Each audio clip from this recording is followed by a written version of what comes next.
మేమైతే నిన్న నాటేసినాం అబ్బా. కొంచెం యాళ్ళ పొద్దుగానే అయిపోయింది.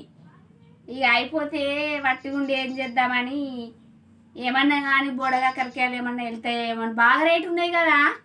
ఇక ఒడ్ల పొట్టు తిరిగినాం. ఒడ్ల పొట్టు తిరిగితే ఆయనత ఇక మాలేసుకుని వెళ్ళినాయి అబ్బా. ఒకరోజు కూర మందం వెళ్ళినాయి. మా ఆయన నేను తిరిగితే మా ఆయనకు కొన్నే దొరికినాయి, నాకు బాగా దొరికినాయి.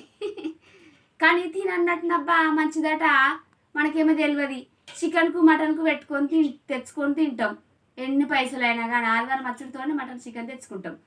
కానీ మా ఆయన 60 రూపాయలు అన్న వరకు 4 సార్లు వాపస్ వచ్చిండు. ఇవి మంచిదట, మస్తు మంచిగా ఉంటాయట బొడగాకరికాయలు. సంవత్సరానికి ఒకసారి తినన్నట. ఇవి ఎంత మంచియో కదా. కానీ మంచిగా దొరికినాయి అబ్బా. బాయ్ దోస్తులు, మీ చెట్లు ఉన్నాయా చెట్లు?